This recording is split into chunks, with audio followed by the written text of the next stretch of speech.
that since then, the Bantu people have multiplied and the Europeans have multiplied. I don't know I don't know the population ratios or the absolute numbers, so maybe you can fill me in on that. And I'm curious about where the bulk of the population growth has come from. Like how much more European influx from Europe directly has there been to South Africa? How much of it is multiplication of the Afrikaner stock? And I'm curious about the same thing with regards to the Central Africans who came down and also invaded the Bushman territory. Well, it's certainly both. So the population in South Africa grew quite rapidly in the centuries that followed among the white communities and also the black communities, up to the point where now there are about 60 million people in South Africa. Okay, and what's the racial mix? It's about the white section, which are what you could say the white Anglos, the English-speaking, and also the Afrikaner people, are just below 5 million. The Afrikaners are about 2.7 million. And the African or the black African population has grown rapidly. Interestingly enough, this is worth mentioning, it's often said that the apartheid system was a genocide. There's a lot to criticize, and we should talk about that, about just how bad it was and what went wrong. But genocide is not the right term, because the black population in South Africa doubled I think it was in the first 2 decades of the apartheid system, and then it doubled again after that. So there was a massive population growth among black South Africans, especially in the last century. Right, and so now you said 60 million people in South Africa as a whole, and 5 million are of European descent, and 2.7 million of them are Afrikaner. Yep. And the rest, and what about like Indians and Asians and so forth? So they would be slightly less. We can look up the exact numbers. Yeah. They are slightly fewer. There's also what we call a colored community. I think in some countries they say mixed race. Yeah.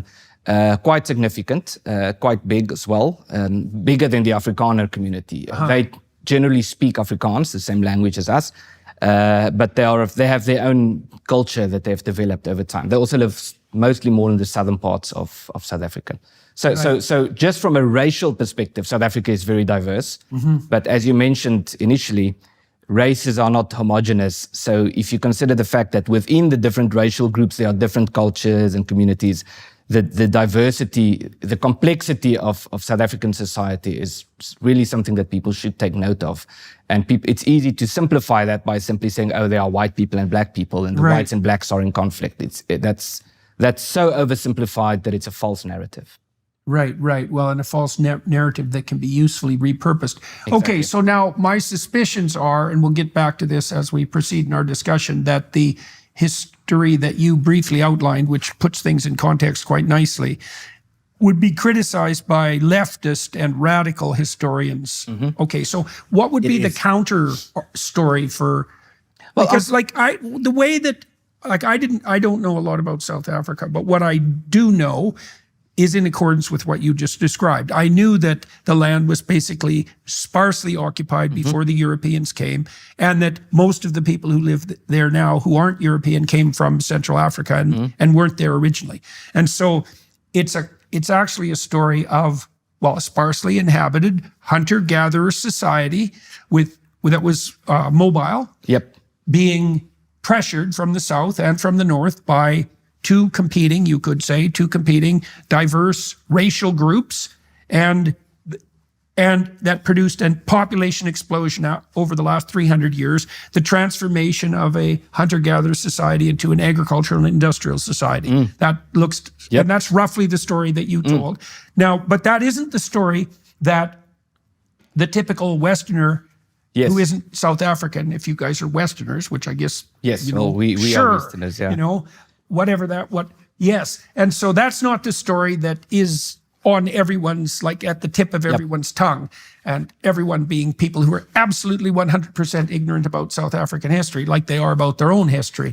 And so, but if we were giving the devil his due, what's the strongest European colonial narrative? I mean, I guess that would probably more involve even the English or the British. So unfortunately, that narrative is so oversimplified that it's almost farcical.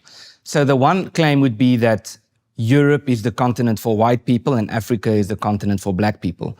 So it doesn't matter that the groups who live in South Africa came from the north of Africa, they still came from Africa.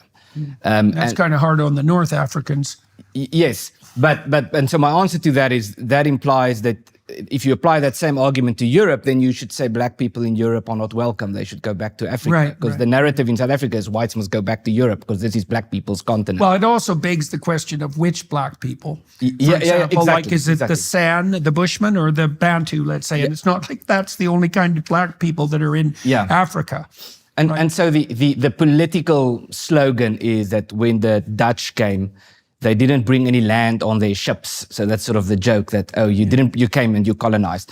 And the narrative is that they wouldn't say that South Africa was densely populated because they know it wasn't, but they would say that all of it belonged to the black groups who were living in South Africa. And so the arrival of the Europeans was essentially colonialism. That's a particularly tricky argument when you're talking about people like the Bushmen. Because my suspicions are, from what I understand about them anthropologically, first of all, they conceptualize themselves as belonging to the land rather than the reverse, which is a much more typical attitude of hunter-gatherers because they're nomadic. They don't own land. There's no ownership notion.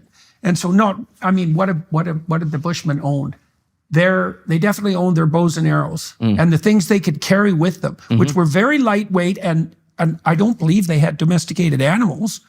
I don't believe Not so. originally. Later they had. Yeah, but that was the same in the Americas. Like the Indians, the Indians, I'm going to use that phrase because it's not politically correct, let's say. They didn't have horses till the Spaniards showed up. Yeah, exactly. So there were some domesticated animals in South America, llamas, for example, and it's not that easy to domesticate animals, as it turns out. So I don't know what the Bushmen would have owned. Like, I'm not even sure, especially ownership of land. I think that's a conception that you develop once you become, you have herds and you have agriculture before that and a permanent settlement. Like, how do you own land when you don't have a permanent settlement? That's not your relationship to the land. Yeah, so the argument is if you have walked over a mountain once, then that mountain belongs to your tribe, something along those lines. And which is playing out in Australia, for example, right now in a major way. Yeah. Well, and in Canada, for that matter. But this is a classic example of what Huntington would call the clash of civilizations. It's just different perspectives on, for example, the issue of property rights, the notion of what does ownership mean. Different cultures, different communities, but also different civilizations have different perspectives on that.